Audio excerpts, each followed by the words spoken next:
Okay, so there is a reason I'm making this video, but I'm not going to say what it is. I'll let you make up your own mind.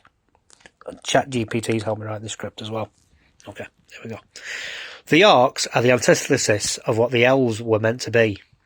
They are violent, destructive, and revel in chaos. They were not created out of anything new, but rather corrupted from what once was pure and good. Evil cannot create anything. It can only twist and corrupt what is already there. The story of the orcs serves as a reminder that corruption can happen to anything, even to what was once considered pure and good. It's a warning about the dangers of letting our guard down and being lured by the siren song of power and domination. Part 2. The contrast with the real world. The corruption of creation is not limited to the world of fantasy. We can see the same process happening in the real world as well. The modern world, with its focus on materialism, individualism, which I have no problem with individualism, so I don't know why I was bringing that up, and instant gratification, has eroded the values that held society together. We live in a world where people are more connected than ever before, but at the same time more isolated and disconnected from each other. Social media has replaced face-to-face interactions, and social relationships have replaced real ones. We have lost touch with the natural world and forgotten our place in the grand scheme of things. We have become like the orcs, driven by our own desires and consumed by our own greed.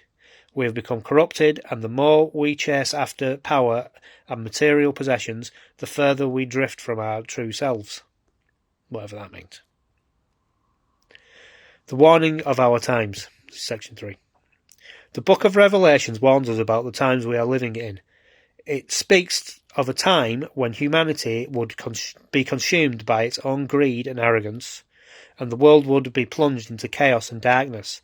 It warns us that we would become like the orcs, corrupted and twisted by our own desires. The Book of Revelations also offers hope. It reminds us that no matter how dark the world seems, there is always a glimmer of light to guide us. It speaks of a time when the world will be restored to original harmony and all of creation will be brought back into balance through Jesus Christ. But the road to restoration is not easy. It's not an easy one. It requires us to reconcile our own corruption and turn away from false idols that have led us astray. It requires us to reconnect with the natural world and with each other, to discover the values of community and compassion compassion that have been lost. Conclusion. The corruption of creation is an ongoing battle, one that we must fight every day. It is a battleground against our own desires and the temptation of the world around us. We must remember that evil cannot create, it can only corrupt, and that the only way to overcome the corruption is through the power of love and connection. It's also the only way to the Father is through the Son. This is not ChatGPT talking now. It's not mentioned some of the things I asked it to. But, obviously, because it's whoever's programmed it won't let it. Anyway, I'll carry on. We must turn away from the false idols of power and material possessions and embrace the values of community, compassion and service. Only then can we rediscover the harmony of the universe and reclaim our place in the grand symphony of creation. The Book of Revelations reminds us that there is always hope, even in the darkest of times. We must hold fast to our hope and work towards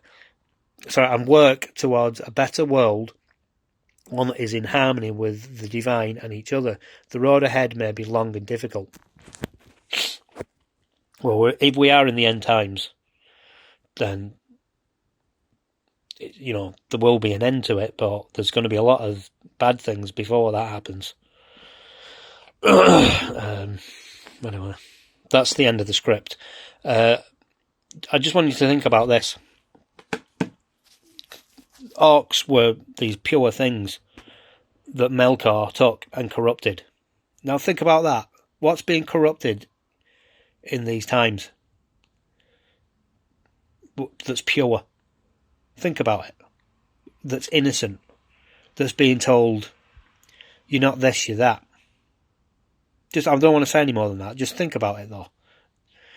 Because if I say what's in my mind, I mean, I'm a really, really small channel. Probably I could get away with it because I wouldn't be noticed, but I still don't think it's a good idea.